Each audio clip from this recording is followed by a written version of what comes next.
Take two. It was not the transaction that VGK fans were looking for, but the Golden Knights made a move yesterday that perhaps points to them making more moves or a move, and it keeps them well under the cap. You're Locked On Golden Knights, your daily podcast on the Vegas Golden Knights, part of the Locked On Podcast Network. Your team every day.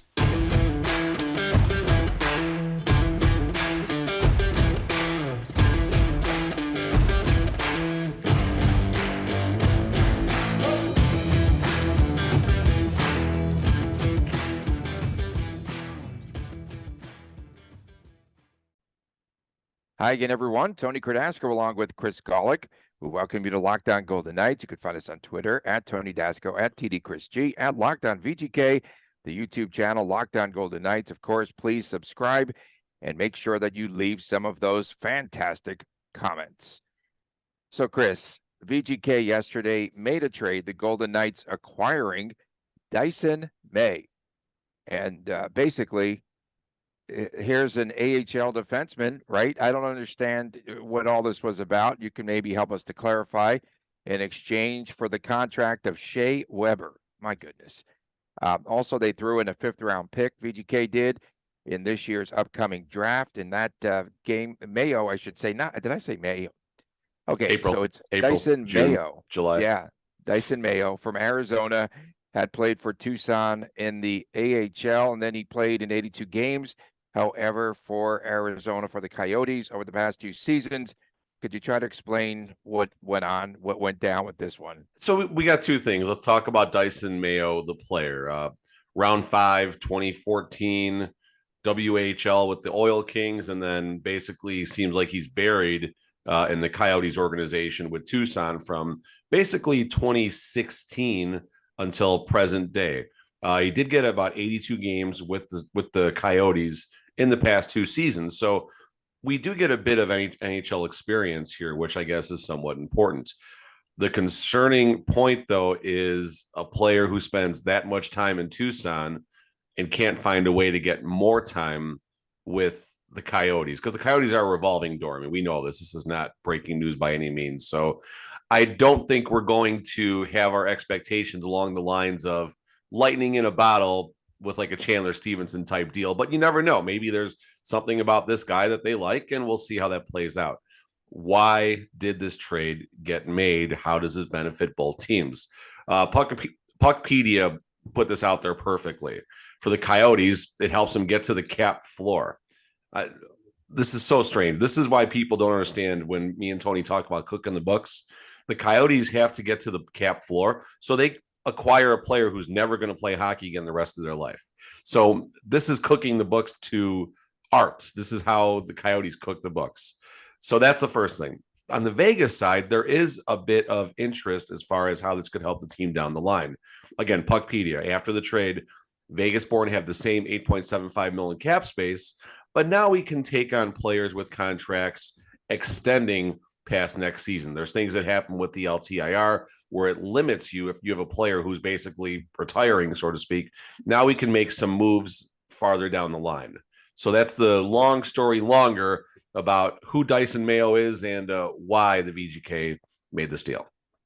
Okay, so is Shea Weber going to do his introductory presser in Arizona? I think he gets a welcome back video, definitely. Yeah, he's definitely somewhere like ice fishing in the great north. I was following along as you were on Puckpedia, and so VGK, it helps them to be better, healthier, according, with the cap later on. Coyotes are at, you said, the floor at $53 million. That's crazy. Yeah, I mean, like people say VGK are cooking the books and all the things VGK does. This is even worse than anything any team does. I mean, they're literally acquiring players. They had Pavel Datsyuk on their payroll for how long, and Marian Hossa, and this is the biggest joke that there is as far as cap circumvention, cooking the books, any crap y'all have thrown at Tony for his comments about cooking the books. You should be lighting up the Arizona Coyotes social pages right now. Well, they could throw some crap at me today for Dysin Mayo. Dysin Mayo. I can't get his name right. Whatever. So VGK still 8.75 million now under the cap. So yes, they can make a move. They can go after that one premier player. And Patrick Kane, I know you want to talk about your Blackhawks, but Patrick Kane, now the heavy rumor is that he could be going to my New York Rangers. How about that? Yeah, I mean, how the Rangers are going to make all this work is very interesting. And who's the third mystery team going to be to help with all of this? Probably the Coyotes. I mean, yeah, here you go. Coyotes are going to take half of Patrick Kane's salary and out of all this nonsense. So stupid. So I now we should maybe talk about what could this mean for the VGK right now? Why Dysin Mayo? Why did they target this individual? Keenan Korczak is probably one of our best touted defensemen on the team from a prospect perspective. Of course, Korczak played probably 15, 17, 14, 12, whatever the number was of games with the Golden Knights this season. He did fine. Keenan Korczak would probably crack the top 6 on a lot of other NHL rosters, including the Arizona Coyotes, to name one that immediately comes to mind, and possibly even help a team making a playoff push in the event they lose one of their top 6 defensemen.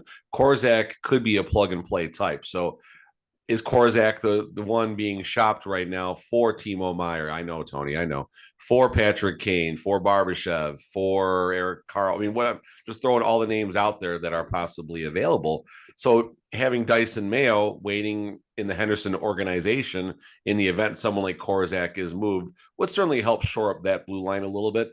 And we have to reference all the wackiness that has happened. Look at the goaltending situation with the Vegas Golden Knights. Hutchinson still not sent down yet, by the way, Tony.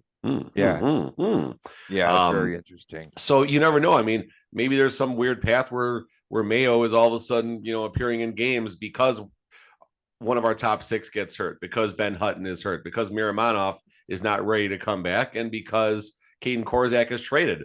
All of a sudden, insert Mayo down the stretch. You never know. It's that crazy. And at least he's got 80 games of NHL experience where he can chip in something. The dominoes are going to begin to fall as soon as that one big deal is made. We're now 9 days out before the deadline here. So do you think that is Kane going to be traded? Now you have Chicago. They won again last night in Dallas. And that top line, he's really playing very, very well. I watched some of the game last night. I was bouncing around. We'll talk about Calgary and Arizona. That was a pretty good game early on. But what do you think happens with Patrick Kane and with the Chicago Blackhawks now? Well, don't forget Max Domi also. I mean, Max Domi is another one who might get moved too. And if the Golden Knights come out of this with Max Domi somehow, that's not too bad as well. And he's playing out of his mind too. They both are. And that's the thing. I mean, I think Danny Webster put it out there on his Twitter that the Blackhawks might come away with 12 first-round draft picks in the next couple of seasons, the way things are going with them right now, and the trades they've already have made and the trades that they might make. So, listen, the Blackhawks are surging right now, and I will jump in this right now. So I got lit up pretty good by I think I don't know if it was Joey or whoever was chirping me on Twitter yesterday about, kind of a nonchalant perspective about VGK losing to the Blackhawks on Tuesday night. And someone on YouTube actually took the time to give me a couple paragraphs of why they didn't like my take and the fact that they couldn't believe that the Blackhawks have beaten the Golden Knights. This same Blackhawks team, this is my quote from last night on YouTube, the same Blackhawks team that beat the Golden Knights, they just beat the Dallas Stars on the road on the second half of a back-to-back. Like, this happens, folks. It's the NHL. These are the best players in the world.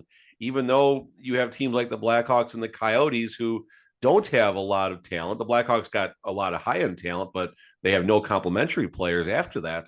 Teams can win, and the parity is amazing. And I say this again, Vegas doesn't go 82-0. Chicago doesn't go 0-82. It's going to happen where the teams who aren't your top echelon teams are going to win a few games. And so what? I mean, fine, the Blackhawks only got 1 point in Chicago. 12 out of a possible 14 points and undefeated in regulation coming out of the All-Star break. Compared to where things were for the 20 or 25 games previous to that, this is a good thing. The Golden Knights seem to be turning a corner. Now, if they lay an egg against Calgary tonight, that's a different story. Then they're back to being Yeah, then they're back to being the Vegas Kings.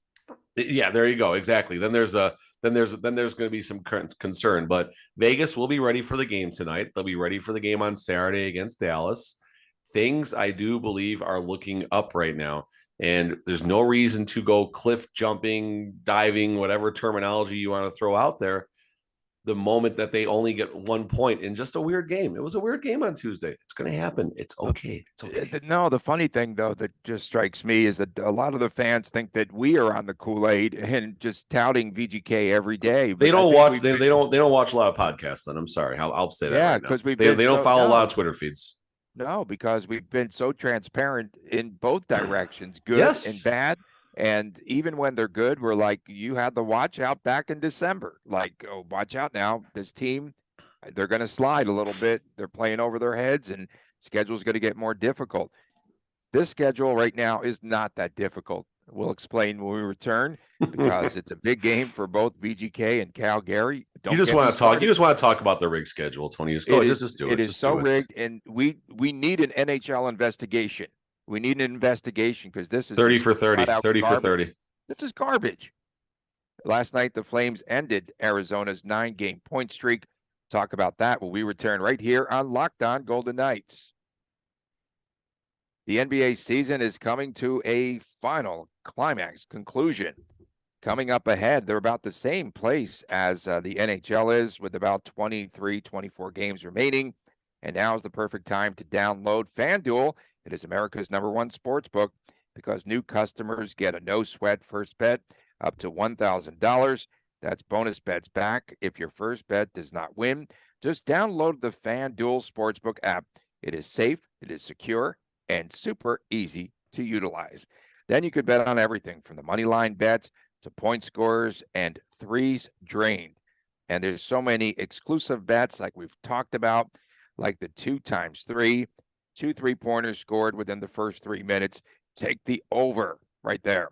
Plus, FanDuel lets you combine all of your bets for a bigger chance and a bigger payout with the same game parlay. So don't miss your chance.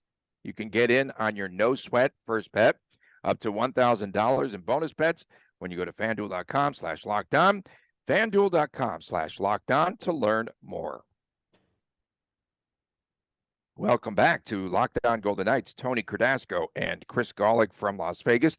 We appreciate you making us your first listen each and every day, and we're not homers for crying out loud. And, of course, please subscribe to the YouTube channel. Last night, down 3-1. Calgary, tonight's VGK opponent, comes back and defeats the Yotes 6-3, 5 straight goals for the Flames, 2 in 25 seconds in that game. And this was a team that a lot of folks were counting out, but suddenly, they're down 10 points. This team is not going to make it into the playoff. And now they're down 8 points to VGK. And now tonight we have that 4-point game, very important. And if Calgary shows up tonight, because the schedule's so rigged and they have them coming to Vegas late last night and playing back-to-back, but if Calgary can come back and rally tonight, they're down just 6 points to the Vegas Golden Knights. This is a very big game in the Honda Pacific. So that's the thing here. We've been talking about how close together the range is, if you will, from winning the Pacific, leading the West, to not being in the playoffs. And that's exactly where the Calgary Flames are right now. 65 points, VGK 73 points. Calgary's played one more game, fine, whatever. But 8 points is the gap from basically first, home ice for the first 2 rounds to not being in the playoffs. So that's how important these games are right now. And when I was on the pod with the gentleman from the Kings that hosted with myself, Kraken, and the Oilers, the Flames are the team that we all felt would be on the outside looking in. I mean, obviously we're maybe all taking the home angle right there, but the Flames haven't done a whole lot to prove otherwise to us. I'm going to walk down the stats right now. I want to see. So Nazem Kadri, that big deal, obviously, in the offseason, took him a while to get signed. Sitting on 42 points, 21 and 21, not too bad. Markstrom, their goalies, 15 and 14 with a 2.9. Daniil Vladar, here we go. There's a name for you. He's 12, 6 and 4 with a 2.8. So Okay, you got something going on there. Yeah, he played last night between the pipes. So we probably get Markstrom, most likely. I wouldn't lock it in, but I would say most likely. Tyler Toffoli having a fine season, 50 points, as is Elias Lindholm, 51 points.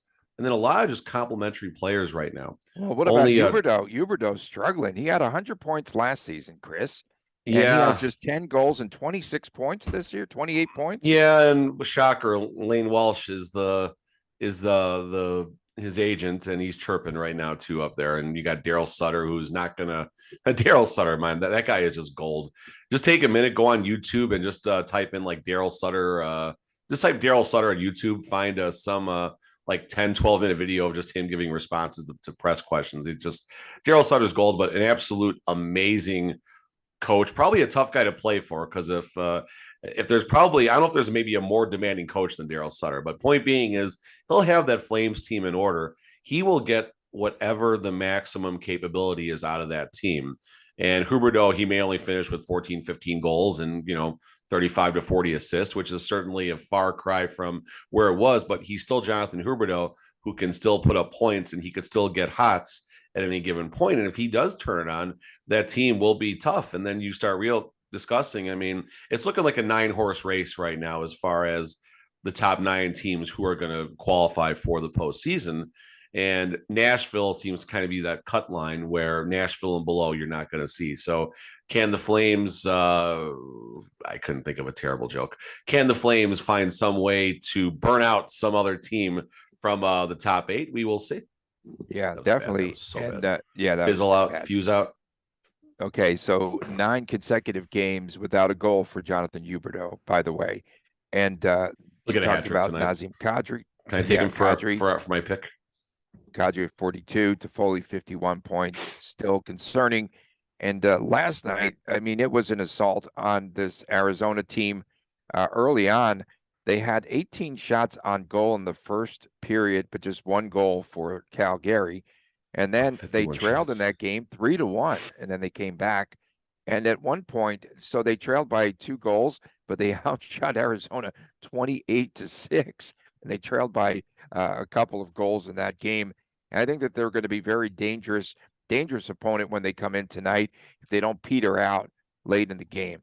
The no leads are safe, Tony. The Stars were up 3-0 last night on the Blackhawks, and they lost. Leads are not safe in regulation.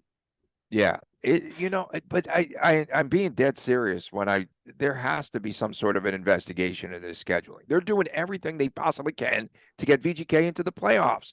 Everything. I mean, this is a joke. It's become a joke. I mean, so many teams come in here, tail end of a back-to-back, and just everything I think is just playing out for the Vegas Golden Knights. Oh, I'm such a homer for VGK. No, for crying out loud. I'm just being honest here. This is stupid. It just really irritates me the way they're trying to set up VGK. I wonder if there's something out there that does describe how and why the NHL does the scheduling the way they do. I mean, trying to take a serious approach to it right now, because obviously you have Vancouver, I believe, is the team that logs the most miles on a yearly basis. So you wonder if a team like Vancouver, because they log so many miles, maybe gets less back-to-backs, whereas your more centrally located teams who, instead of always taking a 4-hour plane ride to get to the other coast, are taking a 2-hour plane ride. So maybe that's why some teams like Calgary, Arizona, maybe that's what, I don't know. And why is VGK the beneficiary of a lot of teams on the back-to-back? I mean, this really seems like something that could be done with an Excel spreadsheet and set up a couple formulas and, look at the average time between games, look at the average amount of, back-to-backs teams play, or the average hours between puck drop, stuff like that. I mean, it would be interesting to look at something like that, and then you look at the mileage, and you could put up a nice. I'm burying myself right now because this actually seems fun. I could do all this, but I don't know if I want to do this. It's so much work. And you said yesterday yourself, Chris, that VGK has no back-to-backs. One more. Someone made a comment in February and in March. For crying out loud, are you kidding me? I thought someone said we have one March, 11th and 12th. Okay, so maybe there is. Who cares? What is it? Oh, no. Remember VGK, Alec Martinez complaining, we have to play in LA there's not one in Anaheim back-to-back. Remember that comment? Okay, April 3rd and 4th, Wow. Minnesota and Nashville. Nashville will be so far out of the playoffs at that point. Minnesota is probably going to be debating Minnesota on the front between end, Minnesota's on the front, yes. and then they go to Nashville's on the Nashville. back. Now that's some traveling. Okay, so finally they're going to give them one out of Well, the 8 that's back a to backs. 90-minute plane. That's a 90-minute plane ride, probably in a private terminal. Oh, wait, time out. Wait a second. So they play Minnesota, home. then Nashville. Nashville here? Both on the road. Okay, Minnesota to Nashville is not 90 minutes, is it? Is it more or less? Oh no, it's farther. Is it? Yeah, that's a tough trip. Okay, fine. There you go. The schedule balances out. There it is. We got a tough trip in 7 weeks. Uno. It would be interesting to see how this all works. Do you think Foley sits there with his wine and then just sits down with the schedule maker at the start of the season and goes, BLT, Tony, BLT.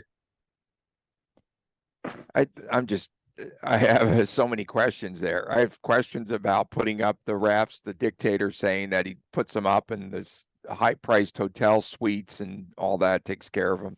Oh, okay. So we were talking earlier. You're on to something else there, Tony. If that's landmine you want to step on or not, it sounds like. Of course, I'll step on every landmine. You know me.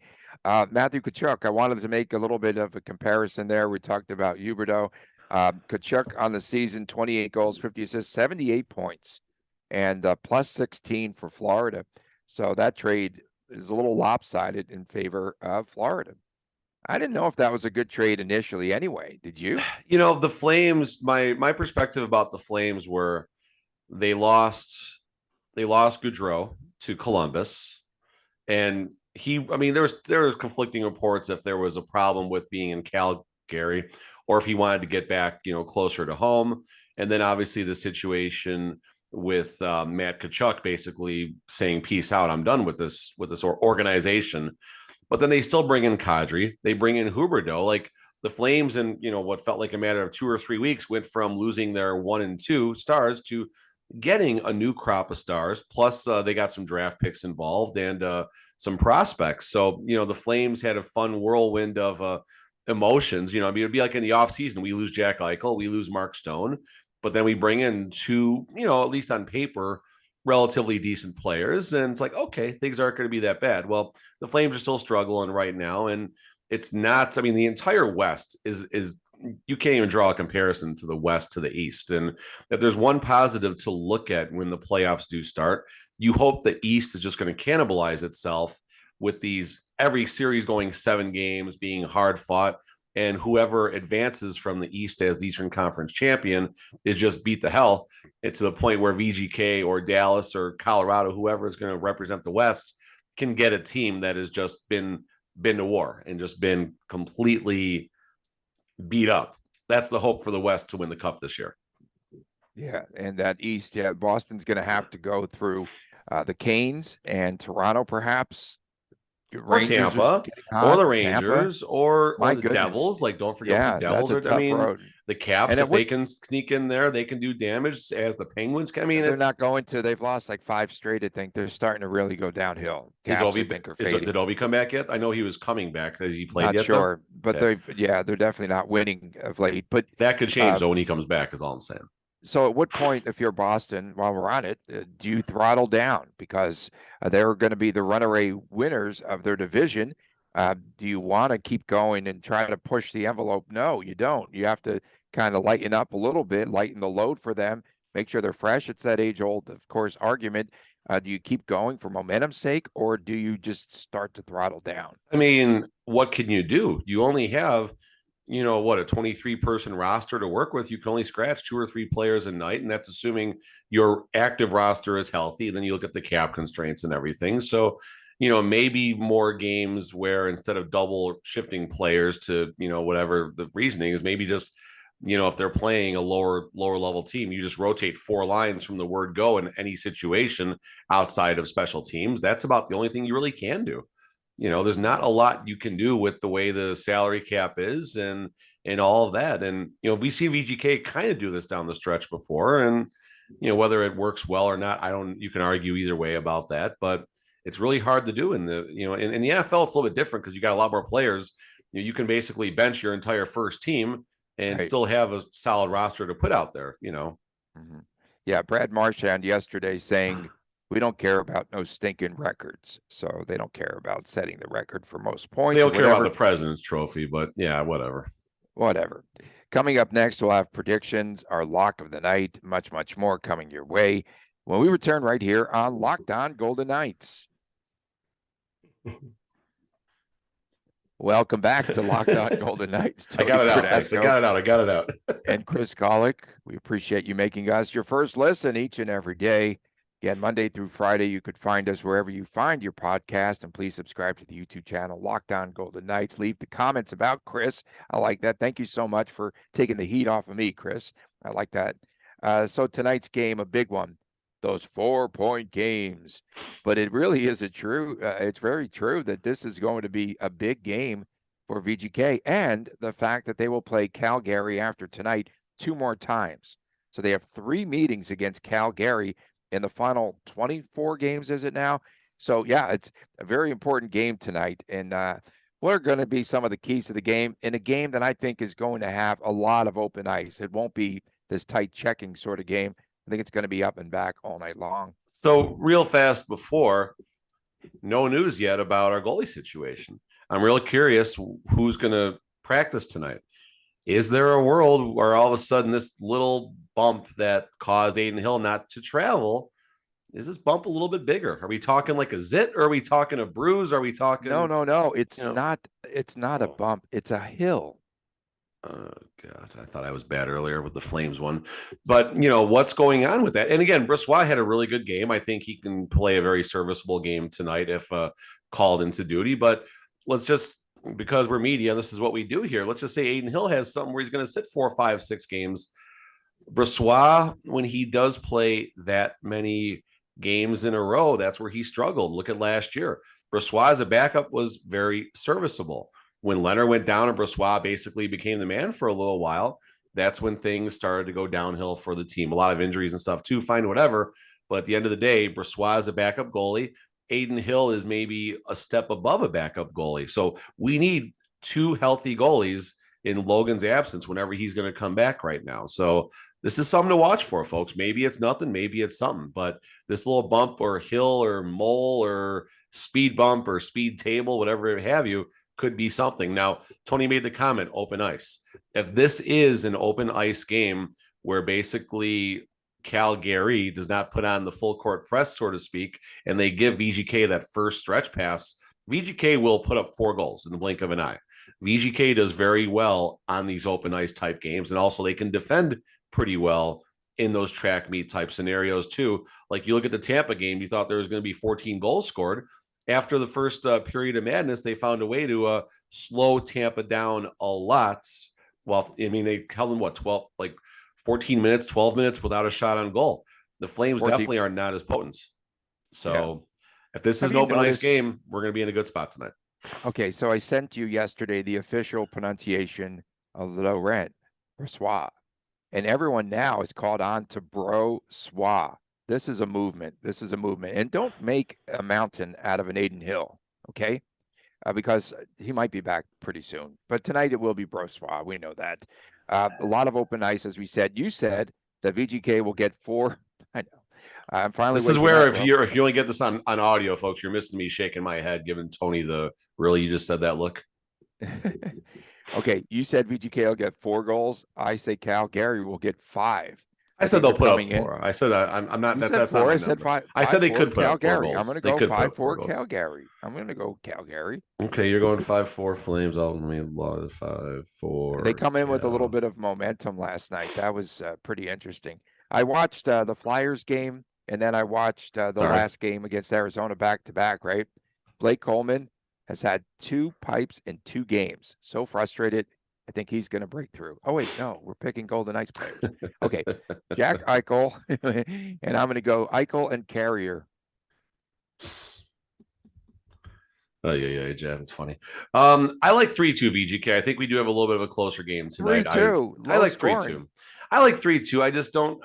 You can't. They're not going to put up 5 goals every single game, and 3-2 is the first number that came to my head right now. I mean, 5-1 VGK is what I would like to say, so all the people don't throw a bunch of crap at me. But 3-2 VGK, close game, midweek game, weird game. We've seen weird things happen at T-Mobile throughout the season as well in this scenario. So 3-2 game, maybe not the cleanest of games.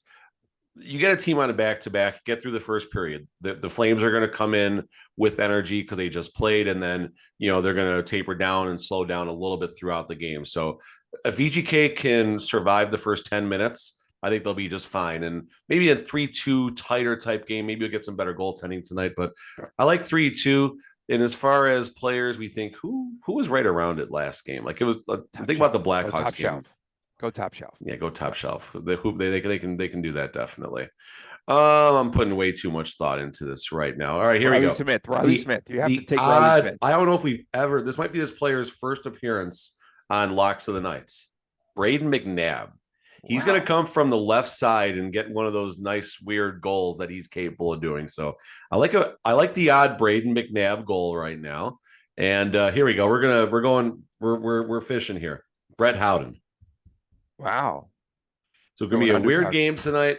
No Dysin Mayo? No Dysin Mayo in there? No. They had, God, I didn't see the number, but the penalty box last night in Calgary in the Saddle Dome where the Silver Knights played last night. Oh, that was a revolving door last night. Oh, they had some fun last night looking at some of the stuff. And they got them again today.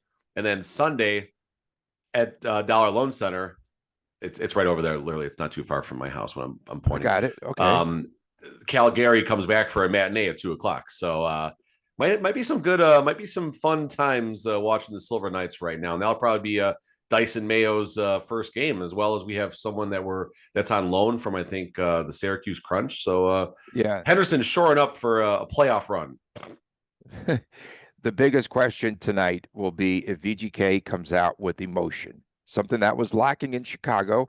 Yes, I get it for granted. I don't take it for granted because Bruce Cassidy trying to get as much as he can out of this team, and I know he's trying hard to get them to play at a higher level from the get-go. But I'm concerned about their emotion. We saw it in the last game. Sometimes they go to being Pete DeBoering. They go back to that lackadaisical style. They do. It's 82 games. It's a long season. I know we're talking about professional. Are they going to play with emotion? I know it's a lot. You can't get up for every game. I get all of that. But they start to get into this lapse of sorts where they come out uninspired. Listen, in 6 games, they did in 5 of them. Okay. So, if the Blackhawks is going to be the blip in a less meaningful game than a game tonight against Calgary, or maybe even more importantly, Saturday against Dallas. And that's the small concern here right now. Calgary on the back-to-back. Dallas Stars come back on Saturday, who basically kicked our butt 4-0 on Pete DeBoer's revenge game. So you blankety blank well know that the Golden Knights owe the Dallas Stars a game, starting with Bruce Cassidy wanting to send a little message back. So do we have 2 trap games in a row? Is that possible? Maybe that's the one concern about tonight. Maybe, but in 6 games, VGK has come out with emotion, with energy. I think they got the first goal in probably 4 of those 6, if I'm not mistaken, or at least they responded very quickly if they didn't. So there's going to be some energy tonight. There's going to be some energy. There'll be a little more urgency tonight, but I hope they don't push too hard and all of a sudden, 40 seconds in, the Flames come down and get one. That would be terrible too. Was that the Tampa game where Marchessault came back on the response? Yeah, right. I think it was Howden. I thought Howden got the first one. Howden, came back on the quick response, and then Marchie got 2, and then Shea Theodore got the awesome one-timer. Yeah. Okay, coming up tomorrow, we have a recap of tonight's game, a preview of the Dallas game, and WT Staken. We should do WTF the whole time. I'm sure we got enough of it. We'll do like 2 minutes on the recap, now. 2 minutes on the preview, and 34 minutes about WTF. Especially if William Karlsson gets a goal tonight. Oh no, don't do that. Don't do that to me. Too early to be triggered, man. All right, so you wake up triggered. Tonight. You sleep triggered. I do sleep triggered. We thank everyone for tuning in. Don't make a mountain out of an Aiden Hill. We'll see you tomorrow. Right over here. Under 48 seconds when Tony puts that tweet out there. Unless he already did. For my man Chris Golick, I'm Tony Cardasco from Las Vegas. We'll see you tomorrow. Thanks for making us your first listen every day. Subscribe to the YouTube channel. See you tomorrow right here on Locked On Golden Knights.